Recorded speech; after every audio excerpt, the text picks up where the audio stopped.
Então nós temos uma corrente carregada, então a nossa corrente carregada ficou com essa estrutura. Só para colocar aqui o quarto U, gama Mi, o quarto D, por exemplo, uma corrente assim, e o WI mais. Né?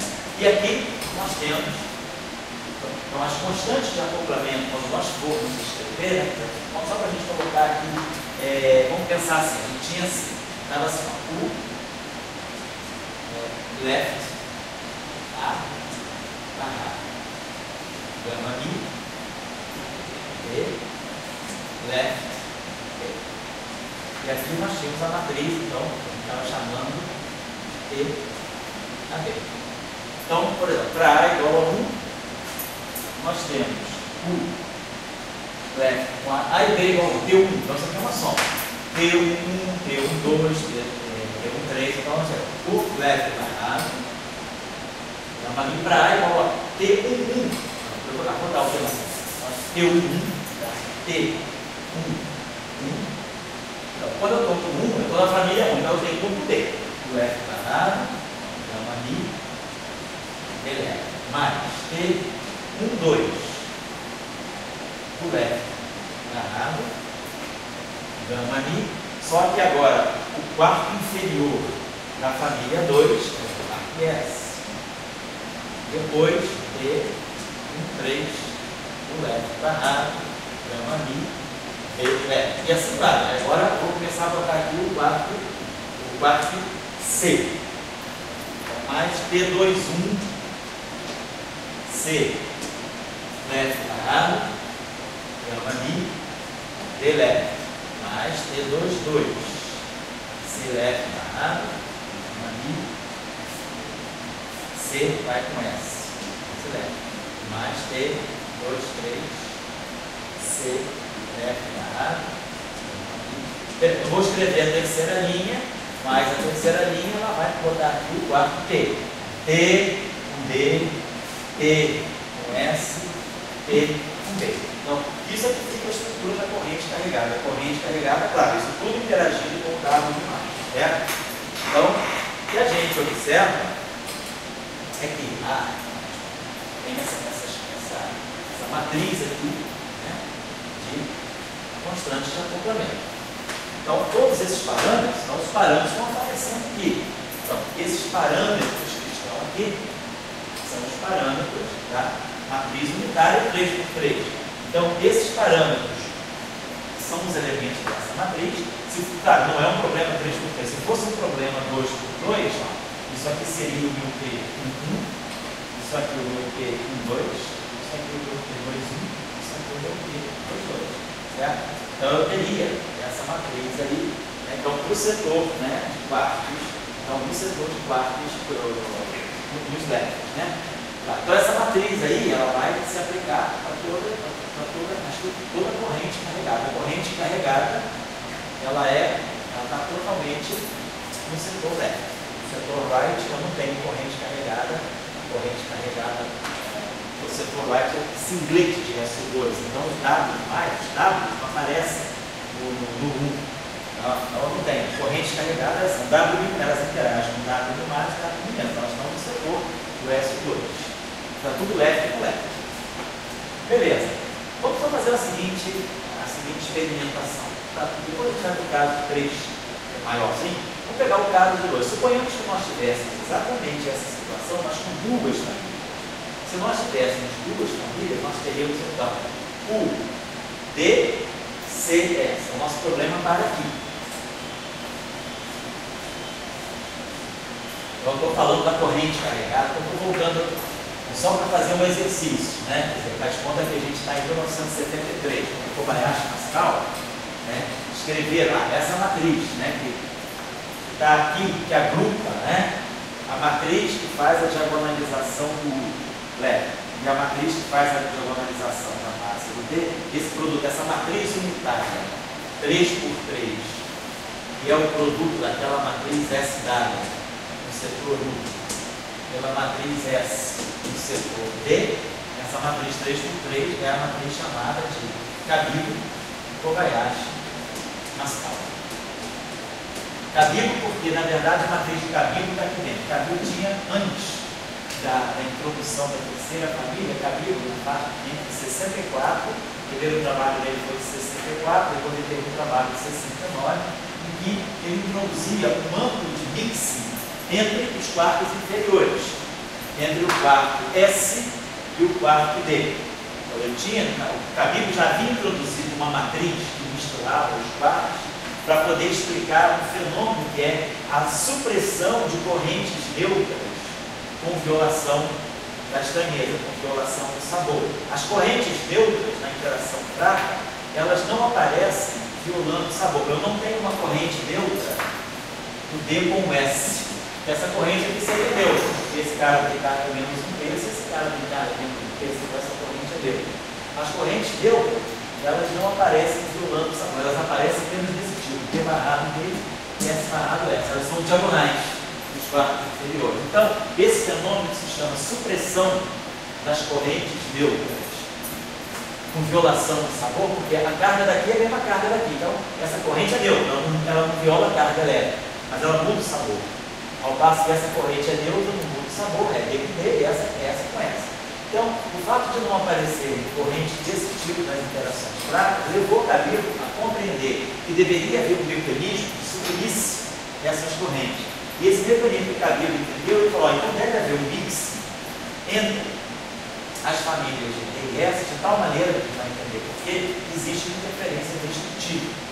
Então, Cabido tinha introduzido uma matriz que não era uma matriz U2, ele tinha introduzido uma matriz ortogonal cosseno de seno, menos seno, cosseno, um ângulo que se chama, na literatura, de ângulo de Cabido, θ C. E não tem nada a ver com o ângulo de Weiner. O ângulo de Weiner é aquele que nos dá a razão entre as constantes de acoplamento de Gauss. Vamos lembrar lá, o ângulo de Weiner, ele sai tangente do ângulo de Weiner, é o G' sobre G.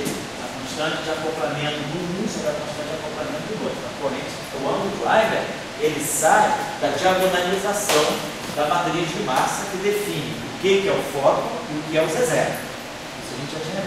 O ângulo de Cabido é uma outra coisa. Ele está ligado a um mix entre os quartos. Quando há duas famílias. Então a ideia de Cabido, então vamos voltar para esse contexto em que há duas famílias de quartos. Deixa eu apagar isso aqui. Então nós temos duas famílias, vamos considerar o problema agora. O livro lá conhece. Se tivesse ela, inclusive o perigo do fórum possível. Portanto, o flavor, né? Mas é mediado por uma partícula neutra. Isso, mediado é uma partícula neutra. Daí, intuitivamente, né? Quer dizer, você dizia, não é tanto o flavor. Você queria uma partícula neutra viva, porque não pode. Vejo muita correlação, mas tem que pensar, não posso. Eu que não estou vendo a correlação. Eu desenvolver que uma partícula que não está com isso. Está com outra que não está com isso. Então, o intermediário, entendeu? Mas a gente sabe que não se conserva massa. Na verdade, se conserva energia, não a massa.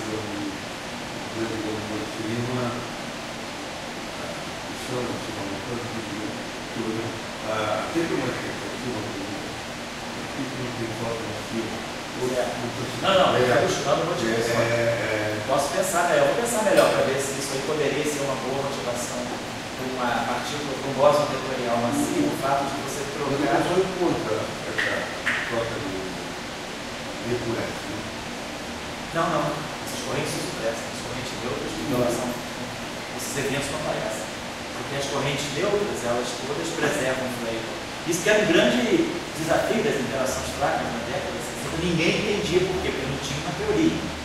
Depois que o Salam-Glass Weinberg, esse fato se acomodou fácil. Quer dizer, depois que o Salam-Glass Weinberg criou uma matriz Cabido Kobayashi fiscal, isso ficou claro. Então, o que o Cabido fez foi, na década de 60, engenhar um mecanismo para entender por que as correntes. Então, quer dizer, a sacação do Cabido foi: se não há correntes neutras misturando D com S, é porque deve haver um mix de D com S. Não deve, o quarto D e o quarto S não devem ser autoestados de massa.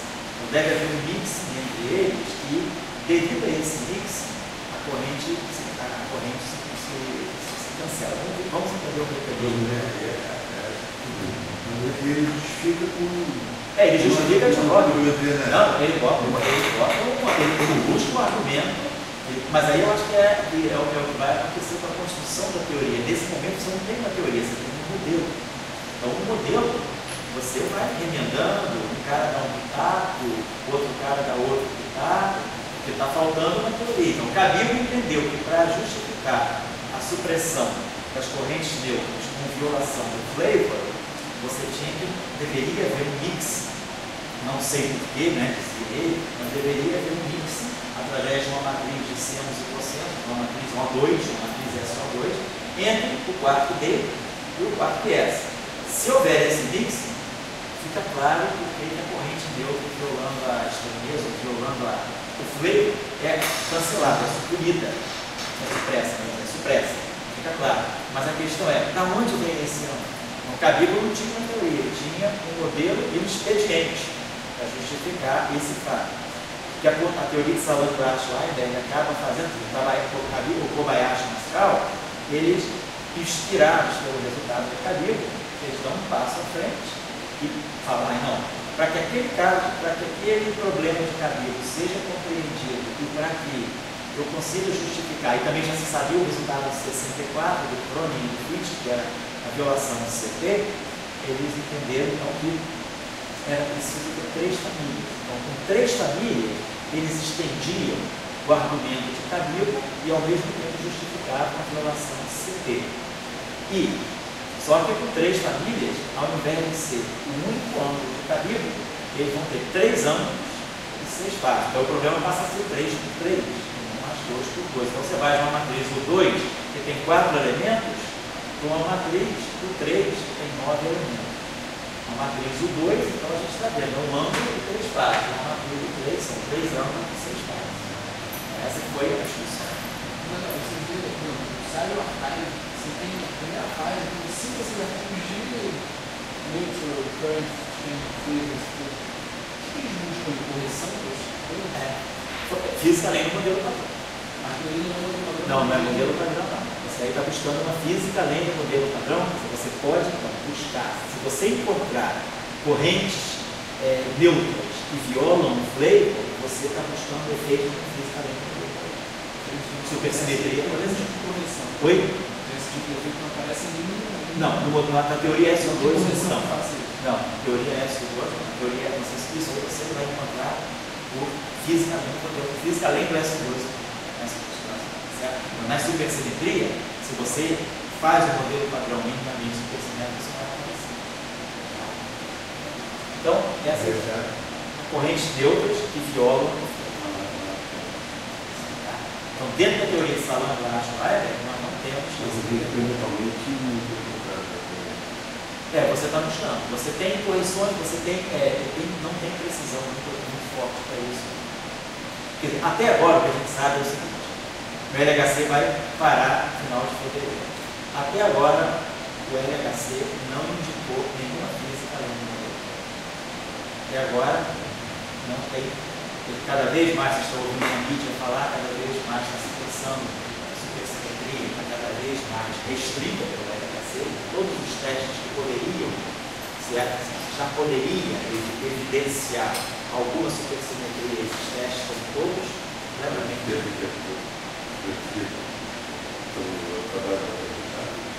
Pois é. O que vai acontecer com os novos? O que vai acontecer com a gangue da supersimetria? Virar artista? Virar palhaço de circo? Vão virar músicos de orquestra? Vai tocar no metrô para ganhar dinheiro? Ou vai fazer física na Central do Brasil? Né? Às 6 horas da tarde? Ele vai virar pastor, né? Assim, as simetrias fundamentais do universo primordial, cara. Bota o carinha ali vendendo churrasquinho. Pois é.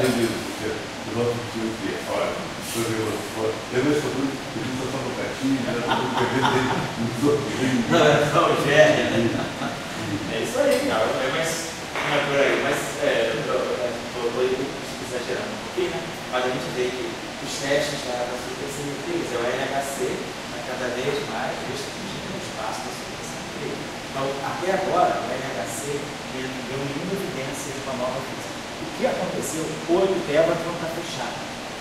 Mas o Tevatron, ele, 2011, início de 2011, final de 2010, o Tevatron mostrou no setor dos barcos, dos T, né, dos quartos, né, do quarto dele, mostrou alguma evidência de uma nova física.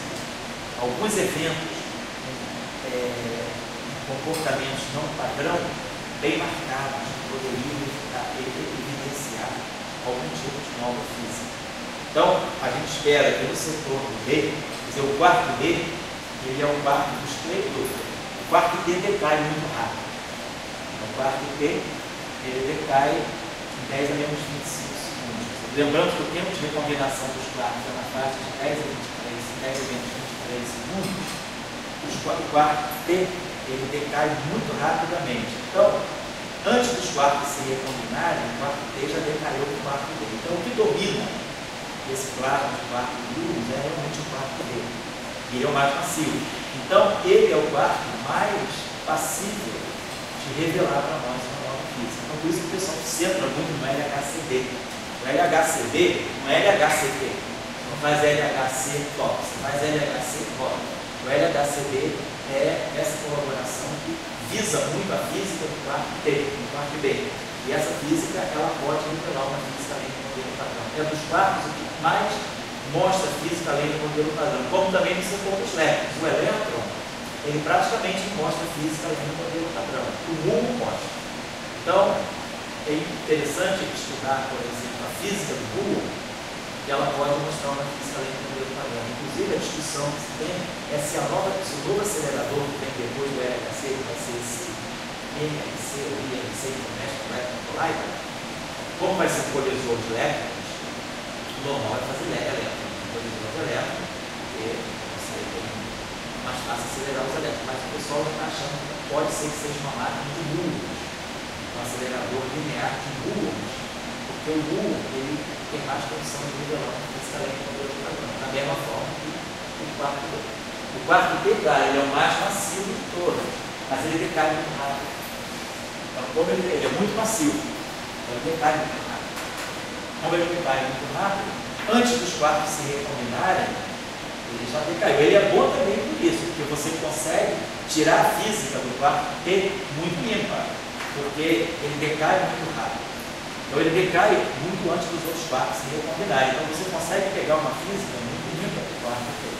Mas ele decai no quarto B. Recombinação que você fala é a atomização. É a atomização. Recombinação é a atomização.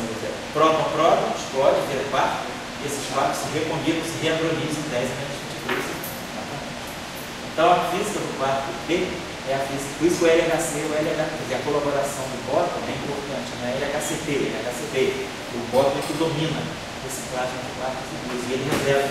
Então, para toda a supersimetria, o que você espera do LHCb é justamente ver a supersimetria pelo quarto B, pelo LHCb. Talvez, né, uma das expectativas do LHC é que a colaboração mais voltada para a supersimetria é o átomos. Átomos é supersimetria, Y, átomos e o CMS. Mas existe uma forte corrente dizendo que talvez seja mais viável ver a supersimetria pelos efeitos do quarto B do que pelos efeitos do quarto B. É uma discussão. Tem uma disputa interna dentro do próprio LHC, né? Pode ser que o LHCb seja essa colaboração que acaba revelando uma nova física antes até do átomos e do CMS. Então, essa é a expectativa. Eu acredito, eu estou marcando as atividades de verão, então estou tirando o dia, fechar o mês de fevereiro, quando o LHC vai estar fechando, eu vou tirar o dia 28 para a gente fazer uma retrospectiva do LHC, repassar esse período que o LHC funcionou com 7 anos. Vamos botar em discussão, ver se eu trago gente que possa falar melhor disso, né, claro, para a gente poder discutir. E até o final de fevereiro já deve ter alguns resultados. Se bem que são muitos resultados, praticamente esse período que o LHC ficar parado, né, todo 2013, praticamente todo 2014, esses dados vão ser analisados. Então, o LHC vai parar, mas tem muita física que ele produziu que vai ser analisada. Mas eu diria que até fevereiro, até o final de fevereiro, a gente já deve ter uma posição mais oficial, por exemplo, quanto à supersimetria. Quanto ao Higgs, ninguém vai mexer por agora. Mas quando você precisa, eu acho que lá no final de fevereiro, a gente pode fazer uma discussão melhor de como é que o LHC está apontando para a supersimetria, ou não classificando a supersimetria. Vamos discutir isso também. Oi? Você precisa de alguma reza? Acho que não precisa não, porque eu acho que realmente a supersimetria está muito acima da Terra. A supersimetria está muito além dos aceleradores, sabe? Mas eu tenho plena convicção. Mas acho que o Rico está muito bem. Não, sério. Higgs pode ser, o Higgs é bem Foto, você sei. Eu estou querendo agora ver se a gente pega, esse mês vai ter seminários interessantes do SESC, janeiro sobretudo, o pessoal retoma, né? Tem seminários interessantes, está tudo lá naquele, no webcast do SESC, né? Pegar alguns seminários, pode acompanhar um pouco, fazer uma retrospectiva. Todos eu consigo um experimental aqui, do Apex, para poder contar um pouco as coisas que estão saindo, mas senão a gente também é capaz de pegar esses seminários, dar uma lida e fazer um resumo de importe de tudo aquilo que vai estar saindo. O próprio LHC vai depois, no final de fevereiro, eles devem disponibilizar na página uma série de dados, né, os resultados que foram produzidos esse ano, depois do Higgs, depois do julho, né. Vamos lá, vamos ver isso. Quase acabando aqui. Bom, então eu trouxe aqui, vamos voltar para a situação pré-Kobayashi Pascal. Vamos dizer que ele tem duas famílias de partes. Então nós temos famílias a 2.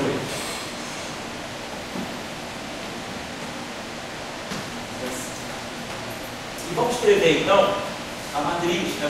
Vamos escrever, por exemplo, os acoplamentos do bóson WI+, com as correntes carregadas negativamente. Então nós vamos ter a nossa matriz então é o 2. A nossa matriz T é uma matriz de 2. Tá? Então nós vamos ter T 1 barrado. Vou tirar o leve. Claro que essas correntes são todas leves, mas as correntes no setor leve, né? que é o 2.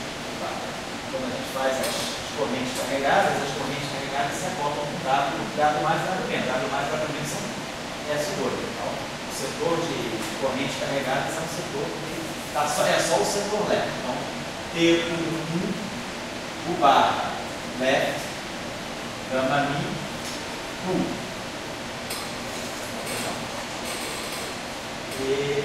D. W e mais T1, 2. O barrado, gama I, S. W e mais. E2, 1. C barrado, gama I, D,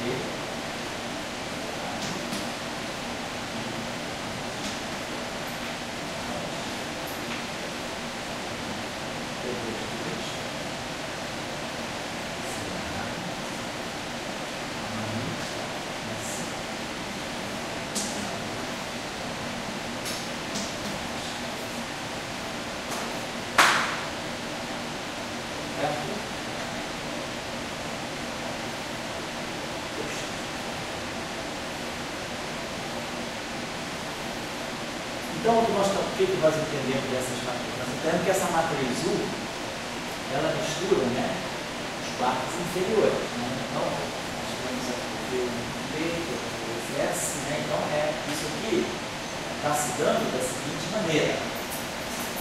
Eu tenho o quarto U, ou o dublete que eu tenho, né? Que antes era o D, agora é o T1D, na verdade é isso, D. 1D mais T 1, 2, S. E a segunda família é o C, e aí o T2, 1 D mais T 2, 2, S. Então o dublete se forma, agora é esse. Os quartos de cima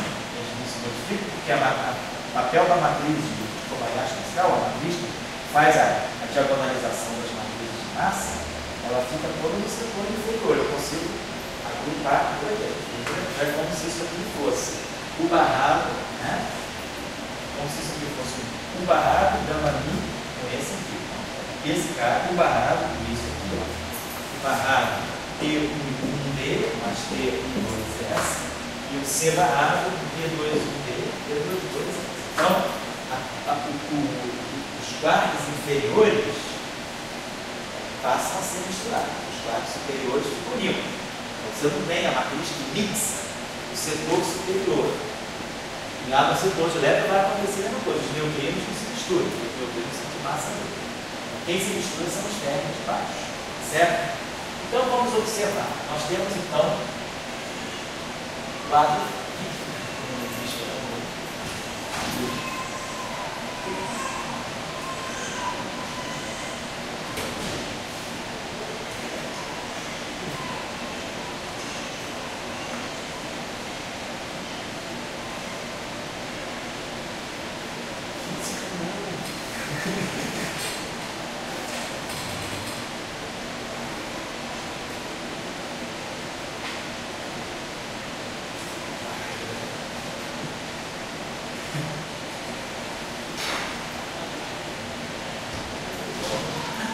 num lugar que você só tem velho morrendo, tem um neném chorando e coisa boa. A vida está chegando a CBPF, finalmente, né, cara? No lugar que está todo mundo morrendo, aposentando, de repente tem um nenenzinho chorando. Pô, eu não vi isso aqui, né? Em 20 anos de CBPF, vida, que bom. Vamos lá. Então, olha só. Foi misturou os quartos. Quando você faz aquela mistura, a matriz Isso. Você mistura o quarto inferior. Naquela pessoa que misturou, deu as massas. Isso. Aquele é quarto físico. Agora, aí o dedo chama quarto físico e é quarto físico. Não, quem é o quarto físico agora é esse cara, essa é a combinação.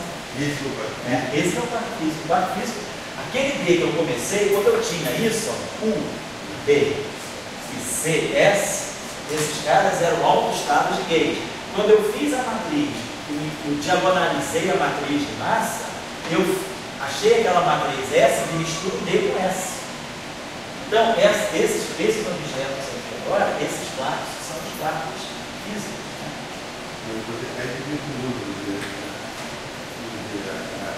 o UDS era o quarto, não é? Que quarto é esse que D mais T é o esse D1D é que terceiro quarto, que quarto é esse? Entendeu? Você não atrás. Isso. Nós vamos medir esse aí, e vamos medir aquele modelo, aquela primeira. Não, vou medir esse aqui. Mas quem é esse quarto? Esse quarto aqui, esse quarto é o quarto dele com aquela massa. Porque quando você começou assim, ó, U, B, C, S, esses quartos, a única coisa que eles têm são os números quânticos de S2 bem definidos. Quando houve a diagonalização, aí nós formamos a massa, nós criamos uma matriz que misturava o D, né? A matriz, aquelas matrizes S que a gente formou, ela é uma matriz que você formava uma matriz que misturava os quartos, né? Vamos pegar aqui direitinho, a gente tem algo desse tipo. U, left, amarrado, A, U, right, A. O right é D. E aqui o F é D.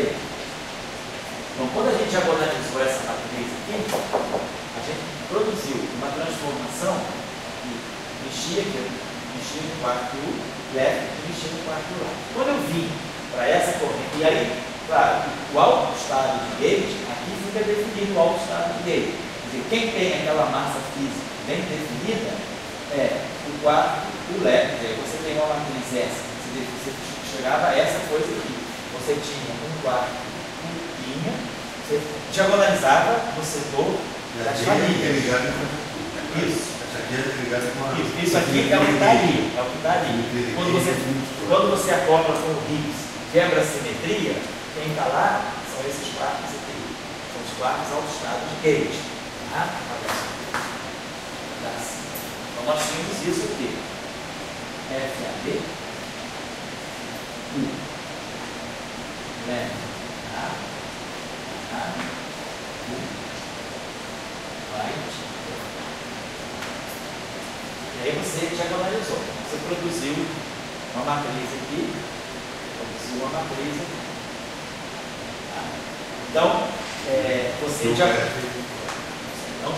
então, quando diagonaliza essa matriz aqui, você botou aqui botou massas positivo definidas, bem definidas, né? Então você diagonalizou tudo do mesmo, tudo dentro do mesmo flexo. Você formou isso aqui, você passou daqui para cá, você formou um linha A, você diagonalizou, e aqui um linha A também. Ficou tudo diagonal. Então esses quartos aqui são os quartos que são os altos valores, eles são os altos estados de massa. Tem massa diagonal, é diagonal na massa. Então, isso aqui é a massa da família do quarto A. Bem definido. Então você tem esse linha. Quando você vai jogar isso agora na tua corrente, você vai escrever os quartos antigos, que eram os altos estados de cada mar, em termos desses caras aqui. Então quando você joga isso, você forma a corrente de Gauge, você junta aquelas duas matrizes vão se juntando, então atuando em cima de linha. Você já reescreveu aquilo em termos das coisas linha. Então, esses objetos que estão aparecendo aqui agora, são os quartos que têm massa bem definida. Esse é o quarto D com a massa dele, esse é o quarto S com a massa dele. E esses parâmetros que estão aqui, eles estão fazendo agora, dando o acoplamento o acoplamento com W+, com os bordos vetoriais intermediários desses quartos. Então, esse quarto U interage, forma uma corrente com esse quarto D, com essa constante de acoplamento e a corrente WI. O quarto U forma com esse quarto S, que é o quarto físico, uma corrente e com essa constante de acoplamento com W+. Então, esse quarto que está aqui tem a sua massa bem definida, esse quarto aqui tem a sua massa bem definida. Então, e esses três aqui, esse T que está aí é o efeito das duas matrizes, né? Da matriz que veio do U com a matriz que estava no D. Você junta tudo e você redefine o D. Você vê? Deixa eu só para terminar agora. Você vê que essa expressão aqui que dá as correntes, ela te permite naturalmente deixar o quarto U limpo e combinar, ó, T, D, é como se eu tivesse isso aqui, ó, U barrado, gama Mi, olha aqui o barrado, P, 1, D, mais P, 1, 2, S, então você quer W, mais. Então, é como se você agora tivesse um tablete em que a parte superior é o 1 e a parte inferior é P, 1, D, mais P, 1, 2, S. Onde esse D já tem a sua massa diagonal, e esse S já tem a sua massa diagonal. Até onde você não consegue o lateral. Vai pegar o D, porque esse tem uma massa, o S tem uma massa, e daí aquele acoplamento tudo ali. Agora, o que eu vou decidir é se aqui na parte de baixo, eu vou claro, o que é aquela parte de baixo? Eu tenho um escrito. Vamos dizer, essa parte de baixo, esse quarto que está aqui, ele é um novo quarto. Ele é uma superposição dos diferentes quartos que são altos estados de Gauge. Quando você começa isso aqui, esse cara que está aqui, já é uma combinação linear do cara desse com esse. É porque eu não estou botando linha, talvez fosse bom botar assim, ó, isso aqui, isso aqui. Aí aqui já é o linha. Então, esse cara que está aqui é uma combinação linear desses dois caras. É aquilo que a gente faz quando diagonaliza a matriz de massa. Aquilo que é o alto estado de massa, ele é uma combinação linear daquilo que é o constituinte. Por exemplo, como se esses quartos aqui fossem os quartos constituintes, e esses quartos aqui os quartos físicos. Então, esse quarto que está aqui já é uma combinação linear desses dois. Então, eu estou botando a linha. Está diferente da linha. Quando eu começo a teoria, quando eu formulo lá no início a teoria de salão baixo, antes da quebra de simetria, o meu D, o meu S, eles estão aqui, ou o meu U, o meu U e o meu C estão aqui. Oi? Esse aqui seria o linho. Seria o linho, mas o linho é igual ao linho. Você só tem essa mistura toda, você joga toda no setor dele. Você joga toda no setor de baixo. Isso, exatamente. Porque que é o importante observar isso, é que você tem a mistura só no setor de baixo. É o quarto, né? Os quartos. Oi, Carlos, tudo bem? Vai. Os quartos superiores, eles estão, não mexe, e você faz o mixing só no setor inferior. Essa então, agora, se a gente vai para o caso de 3 quartos, ali vai aparecer uma matriz de 3, vai aparecer T11B mais T12S mais T13B.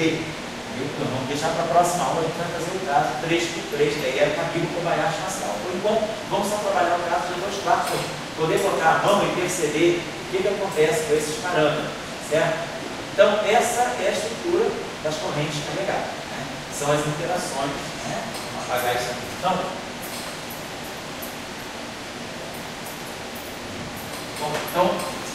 a estrutura das correntes, ela me mostra que eu ganho essa nova estrutura de dupletes. Então, os dupletes iniciais, que são esses aqui, são os dupletes que carregam os números quânticos de S2 e 1, que me permitem definir a ação de Salant-Schleiber. Depois que tem a quebra espontânea da simetria, o Higgs da massa, pelos acoplamentos de Hall, nós diagonalizamos as matrizes de massa, né, no sentido das famílias.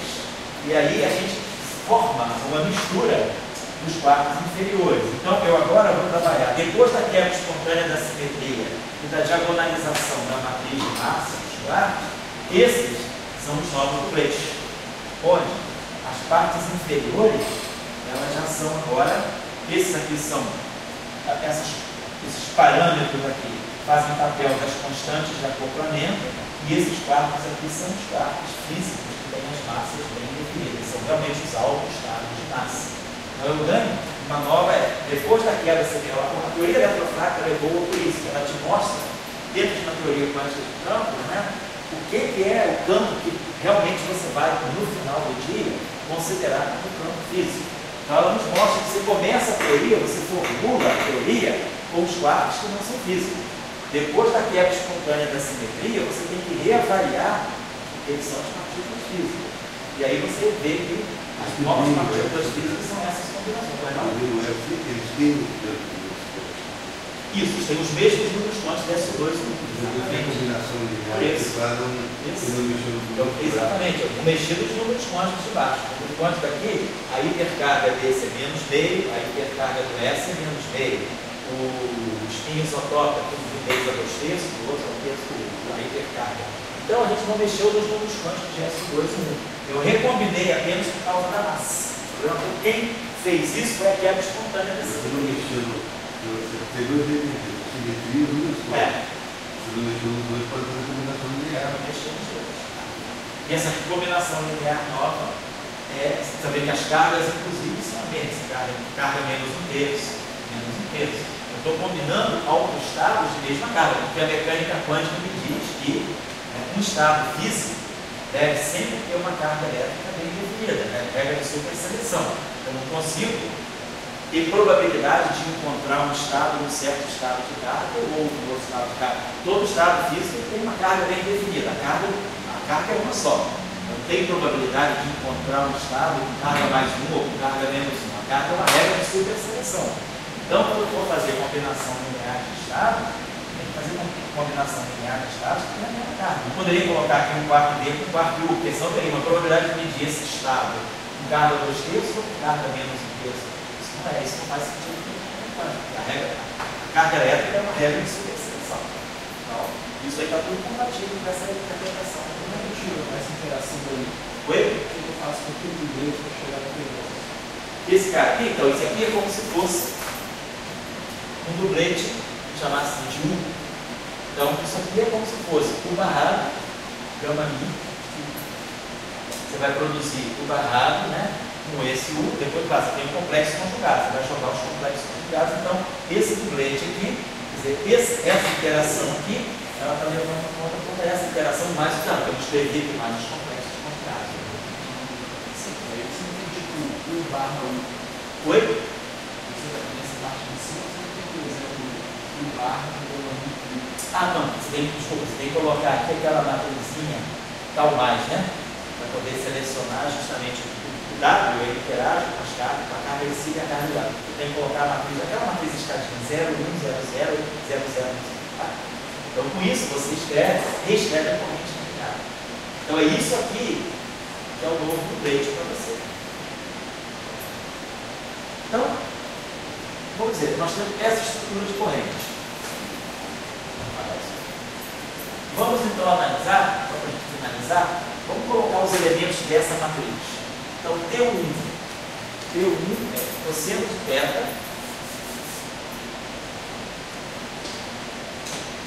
é alfa. T12 é seno de θ, vamos tirar o cabelo aqui, vamos fazer uma parametrização geral. Θ mais T mais seno de θ, T12, seno de θ é igual. Então lembre, pessoal, por favor, né? Esse ângulo θ que está aí não é o ângulo de Weinberg. O ângulo de Weinberg é θW. Outra coisa, esse θ é o ângulo, tá? É o parâmetro angular que está dentro de uma matriz de 2. É um dos parâmetros reais da matriz de 2. T21 menos seno de θ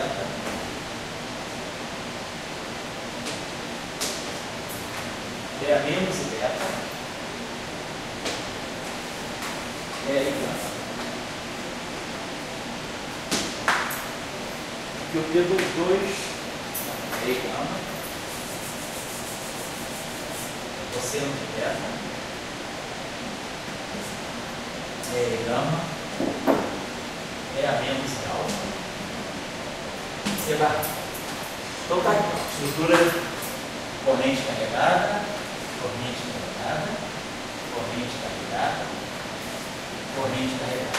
E aqui nós temos só os parâmetros, né, que estão ligados com as constantes de acoplamento. Então, a gente tem os senos e os cossenos, tá? E temos essas fases aí, temos alfa, beta e gama.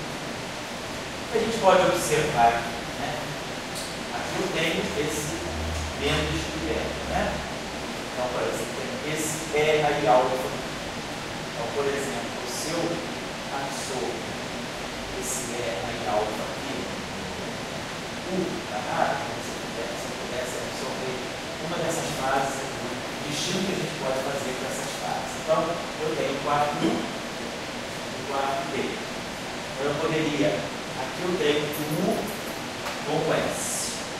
Então, se eu, por exemplo, absorver essa fase dentro desse quarto, eu redefino o quarto U por causa dessa fase, eu tiro essa fase daqui.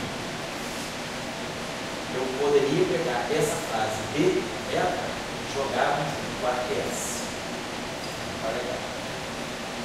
Se eu jogo essa fase beta no quarto S, aqui eu tenho essa fase gama menos beta, uma nova fase que eu posso jogar no C, eu ainda não redefini. Olha só, eu redefini o U, não redefini o D. O gama pode parar dentro do C. Gama pode parar, eu posso sempre incorporar o gama dentro do C, mas a gente pode até fazer mais que ele, olha só. Vamos dizer que eu incorpore essa fase desse cara. E aí eu ligo esse acoplamento aqui de fase. Essa fase, então já incorporei alguma coisa no U. Então agora eu quero essa fase aqui, trago para o C. Então, por exemplo, quando eu defini esse U aqui, incorporei essa fase aqui, eu vou redefinir esse U aqui, essa fase que vai sair daqui vai ser combinada com essa para entrar no S. Então, eu reabsorvo a fase alfa do U, uma fase que é menos alfa mais beta no S.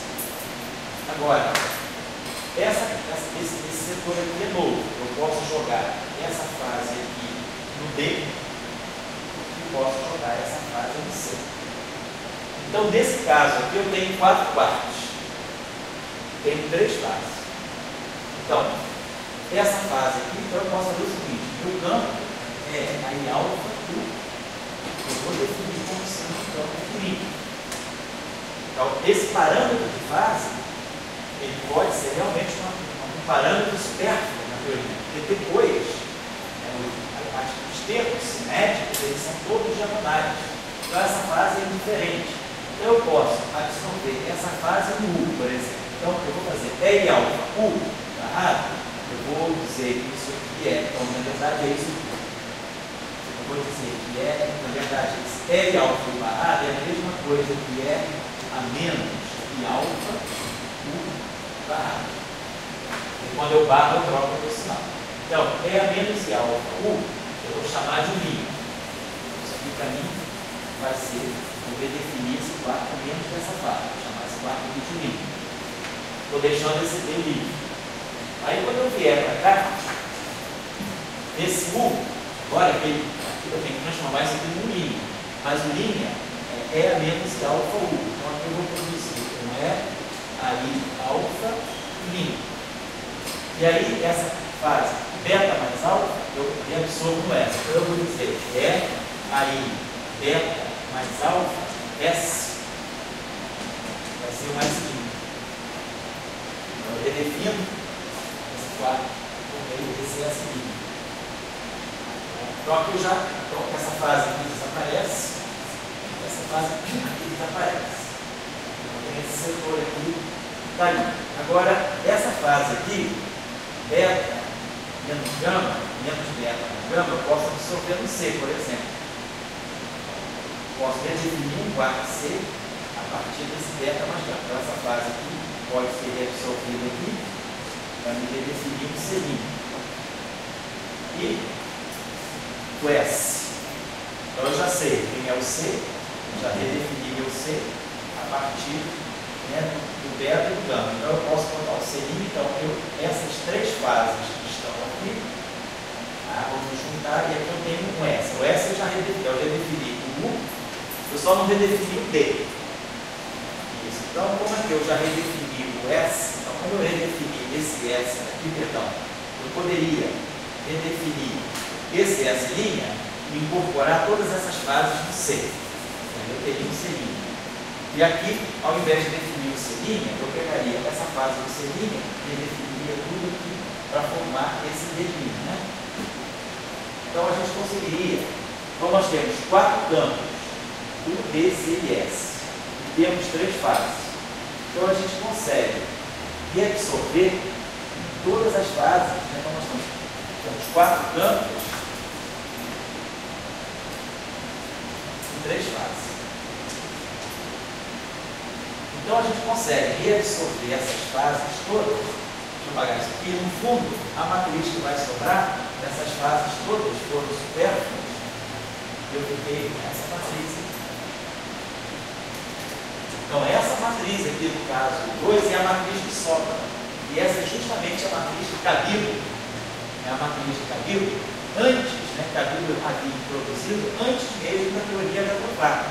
Ainda quando ele estava estudando a questão das correntes neutras que violam o flavor, né, que viola o sabor, serem expressas. Então, a gente entende por que Cabilo pôde obter essa matriz, porque na verdade a matriz dele teria que ter fases, seria uma matriz do 2. Mas como eu tenho mais campos do que fases, eu pude absorver todas as fases dos campos. O problema que fica, no caso de 3 gerações, que a gente vai ver na próxima aula, então, quando eu tenho a matriz 3, que a gente já tinha analisado hoje, ela tem 3 ângulos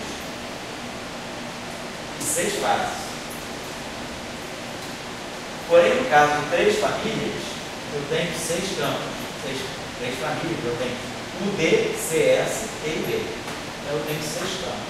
E aí, a gente, com o número de fases igual ao número de campos, a gente não vai absorver todas as fases dentro do campo. Vai sobrar uma fase.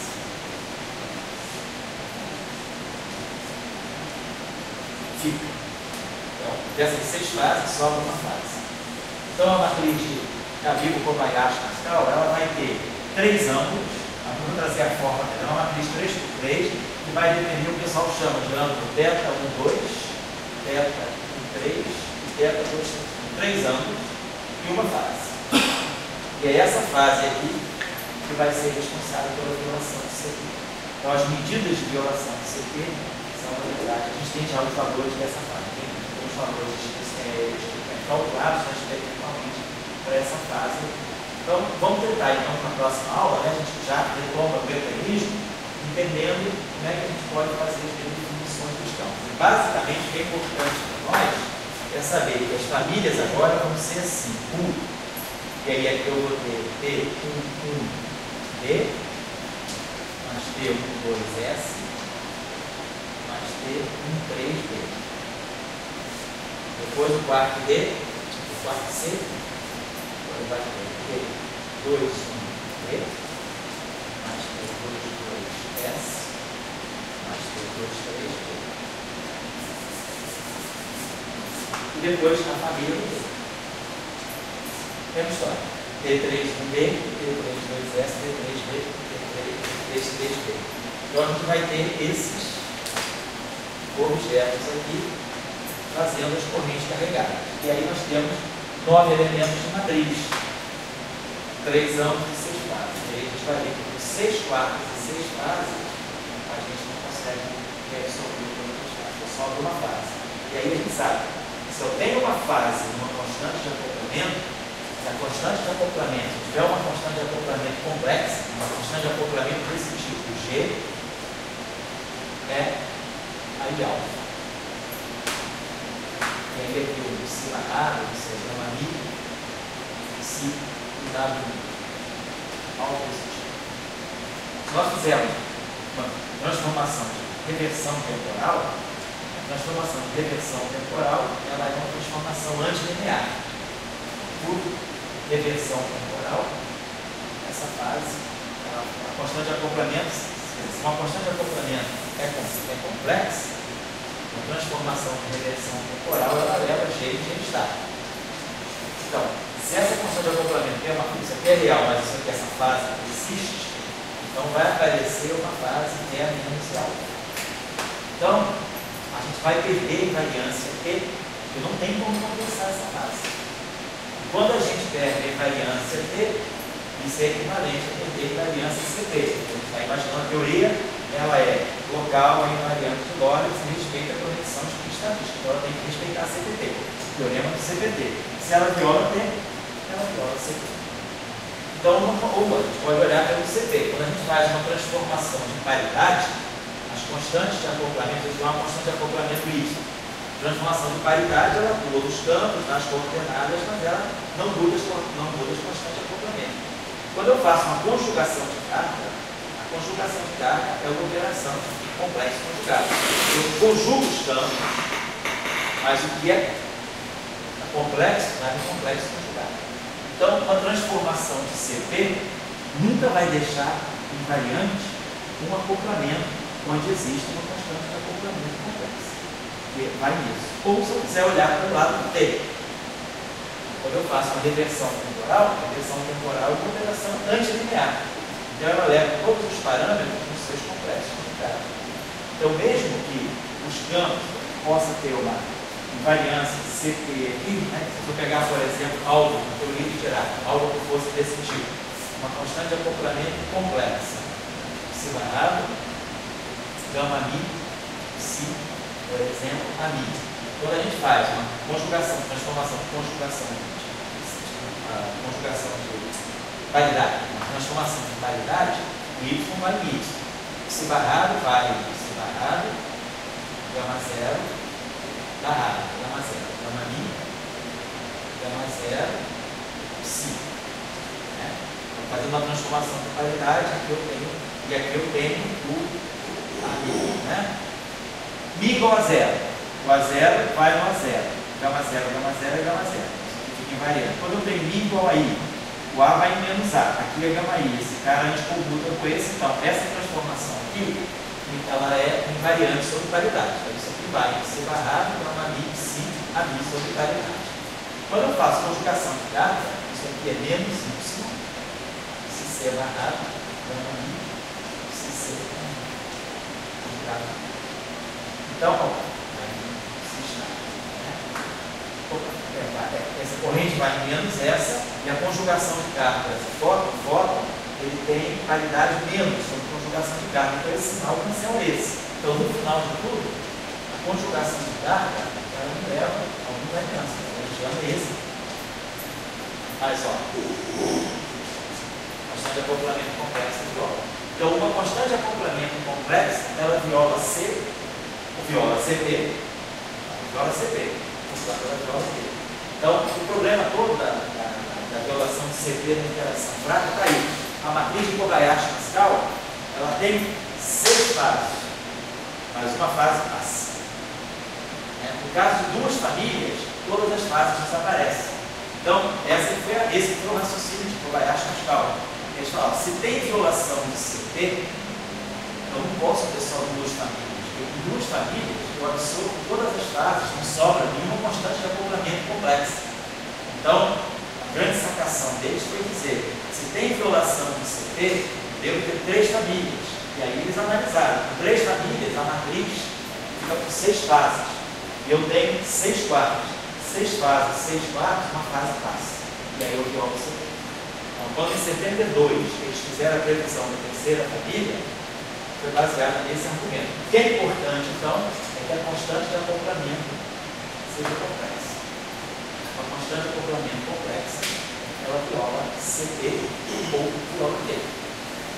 Agora, a questão é que, muitas vezes, a gente sempre pode absorver constantes de acoplamento complexas quando a gente tem um campo só. Se eu quiser, por exemplo, estudar a teoria tipo Yukawa, então, quando eu tiver si barrado, si, fi, coloca aqui uma constante de acoplamento complexa. Então, vamos ver, essa constante de acoplamento ela tem um módulo e uma fase. Essa fase aqui, eu posso tanto absorver aqui, como eu posso absorver menos e alfa sobre 2 aqui e alfa sobre 2 aqui. Então, eu tenho sempre como jogar os campos complexos as fases. O problema é que agora eu tenho um número de famílias fechado, eu tenho um número de fases fechado, então eu tenho liberdade de escolher uma fase. Então, uma fase fica. Então, ficando uma fase, então, o que significa que no setor de correntes carregadas, setor de corrente carregada, uma corrente de 4 carregada, está interagindo com mais, essa constante de acoplamento, ela tem uma fase. Então, esse acoplamento, essa corrente carregada com W+, ele carrega uma fase. Então, é aí que está a violação do CP ou a violação do P. Então, quer você foi? Não posso colocar essa fase no campo de Esse campo aqui. Porque você, na verdade, tem o W+, você tem o W-. Então, não fica ao que tem um termo cinético e depois você tem, quando você define o W+, você define o W-, você define a partir dos 2 W.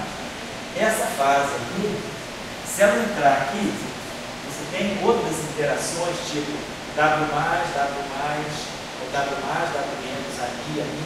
Então, você tem muitos outros vértices, esse W que aparece, você não consegue. Você absorvendo essa fase aqui, ela vai aparecer lá na frente. Então, você não tem como jogar essa fase aqui.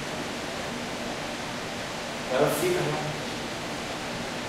Então, na aula que vem, a gente vai só trabalhar esse ponto e, para finalizar, eu vou dar, então, todos os vértices da teoria eletrofrágica para a gente ver exatamente em todas as interações onde as fases de cadeia Kobayashi-Pascal aparecem, e nós vamos deixar as regras de Feynman no gauge unitário, que aí a gente não vai jogar fora os bósons de Boltzmann, como a gente fez. Vamos trabalhar no gauge renormalizado, no gauge RC.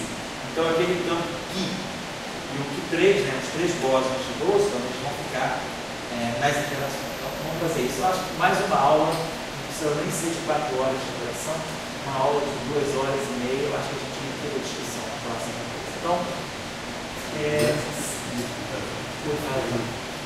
explicativo, a ideia dele é evitar que diferentes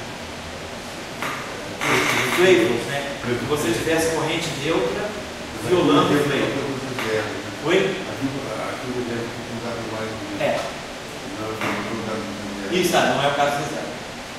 Na próxima aula vamos fazer isso. A gente vai pegar as correntes neutras. Tá?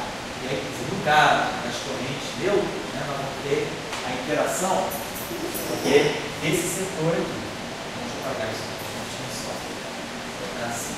Então, só botando assim. Então, é como se a gente tivesse esse U, cosseno de θ, D, mais seno de θs. O outro, 4B, C, menos seno de θD, cosseno, seno, menos seno, cosseno, mais cosseno de θs. Então, esses são os dois correntes. Quando a gente forma a corrente neutra, a gente formaria uma corrente neutra, agora não com D barrado D, ou S barrado S. A gente vai formar uma corrente neutra que vai ser cosseno de θ D barrado mais seno de θ S barrado menos seno de θ D mais cosseno de θ S. Então, a corrente que muda a extremeza seria essa aqui, ó. D barrado D S cosseno, seno, menos seno, cosseno.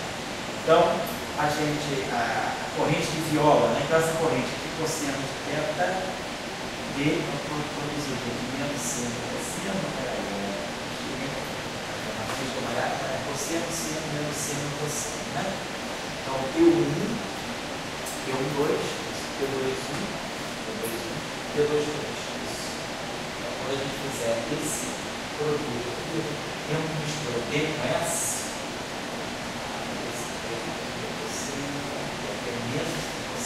a partir é só dois, esse cosseno, ou menos, ou mais.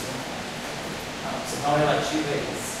Então, nós temos o D com S, tá? E temos aqui menos seno D, ou mais cosseno de θs. Aí eu vou ter que somar, claro, o complexo conjugado disso, mas só jogar a parte geral. Então, eu vou produzir esse termo aqui, menos seno, cosseno, D barrado D, menos mais seno, cosseno, S barrado S. E aí depois eu tenho cosseno ao quadrado S, menos seno ao quadrado S barrado D. Cosseno ao quadrado D barrado S, menos seno ao quadrado S barrado D. Isso, e quando a gente pega a soma de reais, mas aí é a mesma coisa, né? Esse termo aqui, barrado S, esse barrado D. Então, a gente tem que ver que o que vai desaparecer para nós nessa interferência, que deve dizer que vai aparecer para nós, e a corrente neutro, que é neutro, por violação do flavor, né? Então, só para que deveria ser seno, cosseno, D barrado S, seno, menos seno, cosseno, S barrado D. Seno e cosseno não devem estar no lugar trocado, não, porque a matriz vai dessa forma. Se tem alguma coisa mais que a gente alguma matriz, eu acho que T1, D, T1, 2S, T2, D, T2, 2S. Então, cosseno entra no D, seno entra no S,